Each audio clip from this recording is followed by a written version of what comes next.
എങ്ങനെയാണ് ഓണമെന്നല്ലേ? ഒന്നാം ഓണം തിരിഞ്ഞും മറിഞ്ഞും, രണ്ടാം ഓണം തട്ടിയും മുട്ടിയും, മൂന്നാം ഓണം മുക്കിയും മൂളിയും, നാലാം ഓണം നക്കിയും തൂർത്തിയും. അടുക്കളയുടെ കാര്യമാണ്. ഓണവിഭവങ്ങൾ എല്ലാ വീട്ടിലും കാര്യമായിട്ടുണ്ടാവും.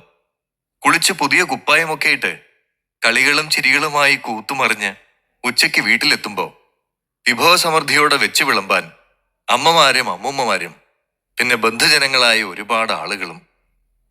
അടുക്കള മാനേജ്മെന്റ് ഇന്നത്തെ പോലെ വരവും ചെലവും കൂട്ടിക്കഴിച്ചു നോക്കിയല്ല, വാരിക്കോരി ചെലവാക്കി കാര്യങ്ങളൊക്കെ വെടിപ്പാക്കി ആഹ്ലാദത്തോടെ കഴിയുന്ന നാളുകളാണ് ഓണക്കാലം.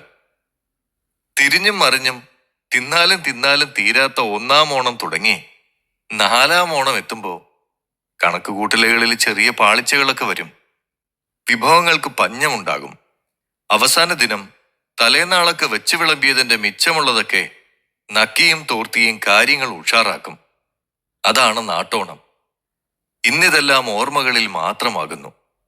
കൂട്ടുകുടുംബങ്ങളിൽ നിന്നും അണുകുടുംബങ്ങളിലേക്ക് ചുരുങ്ങിയ വലിയ തൊടികളിൽ നിന്നും ഫ്ളാറ്റുകളിലേക്ക് മാറിപ്പോയ നമ്മൾക്ക് ഇൻസ്റ്റന്റ് ഓണമാണിപ്പോൾ.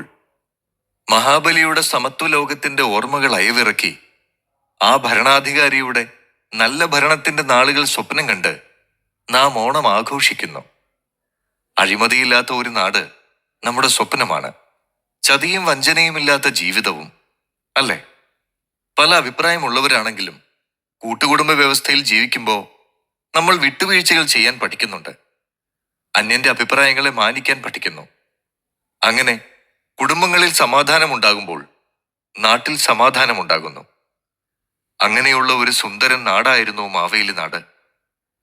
പരസ്പരം സഹായിച്ചും സന്തോഷങ്ങളും സങ്കടങ്ങളും പങ്കുവച്ചും നമ്മുടെ പൂർവികർ ആമോദത്തോടെ കഴിഞ്ഞ നാട്.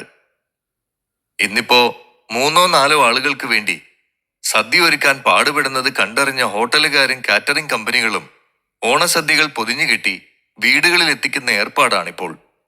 മാസങ്ങൾക്ക് മുന്നേ തയ്യൽക്കാരന്റെ സമയവും സന്ദർഭവും നോക്കി കോടിയുടുത്തവർ റെഡിമെയ്ഡ് ഷോപ്പുകളിലേക്ക് ഉത്രാടപ്പാച്ചിലായി. കൂടാതെ ഓൺലൈൻ വ്യാപാരികൾക്ക് കൊയ്ത്തുകാലവുമാണിപ്പോൾ.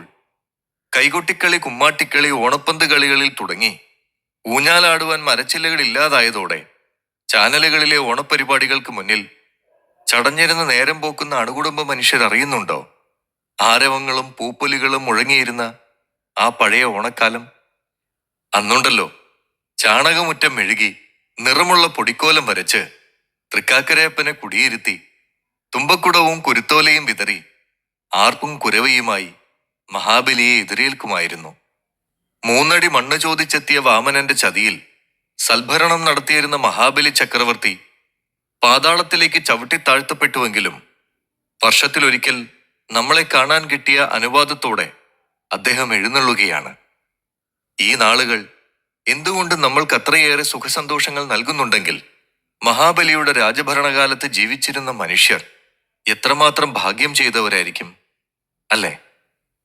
ത്യാഗസന്നദ്ധതയോടെ ധർമ്മപാതയിൽ നിറഞ്ഞു നിൽക്കെ രാജ്യത്തു നിന്നും പുറത്താക്കപ്പെട്ട രാജാവ് എത്ര നല്ല ഭരണാധികാരിയായിരുന്നിരിക്കും. ഭക്തിയും സമത്വബോധവുമുള്ള, രാജ്യനിർവഹണത്തിൽ നിപുണനായ, തന്റെ പ്രജകളുടെ ഐശ്വര്യത്തിനായി 3 ലോകവും വെട്ടിപ്പിടിക്കാൻ 100 അശ്വമേധയാഗങ്ങൾ നടത്തിയ മഹാബലി ചില്ലറക്കാരനല്ലെന്ന് തീർച്ചയായും അനുമാനിക്കാം. തന്റെ ആസുര ശക്തി കൊണ്ട് സ്വർഗലോകത്തെയും അവിടുത്തെ മഹാരാജാവ് ഇന്ദ്രനെ പോലും വിറപ്പിച്ച ആ മഹാബലി കാലത്തിനായി വീണ്ടും ആഗ്രഹിച്ചുകൊണ്ട് ജാതി മത വർണ്ണ വ്യത്യാസമില്ലാതെ നമ്മൾ ആഘോഷിക്കുന്ന ഓണമിതാ എത്തിയിരിക്കുന്നു. ഓണം സാഹോദര്യത്തിന്റെയും സമത്വത്തിന്റെയും സന്ദേശമാണ് നമുക്ക് നൽകുന്നത്.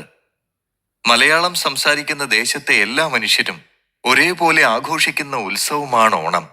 മലബാറിലും മധ്യ കേരളത്തിലും തെക്കൻ കേരളത്തിലും ആചാരാനുഷ്ഠാനങ്ങളിൽ ചില വ്യത്യാസങ്ങൾ ഉണ്ടെങ്കിലും കാണം വിറ്റും ഓണം ഉണ്ണുക എന്നത് മലയാളിയുടെ പൊതു സ്വഭാവമാകുന്നു.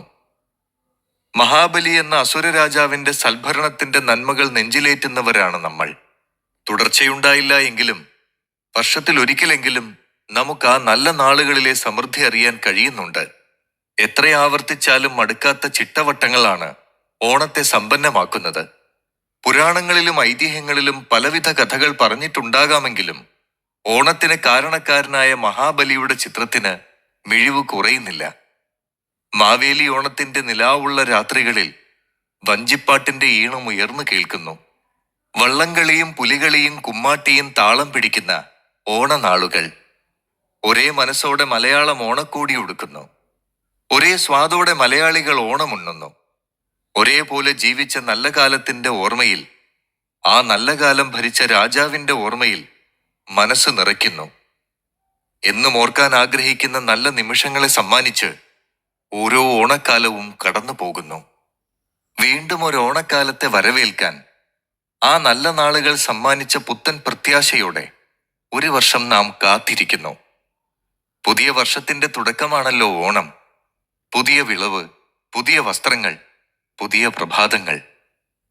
നന്മയിലേക്കും പ്രതീക്ഷയിലേക്കും നയിക്കുന്ന ഓണക്കാലത്തിന്റെ സൗന്ദര്യം ഓരോ ഹൃദയത്തിലും നിറയുന്നുണ്ട്.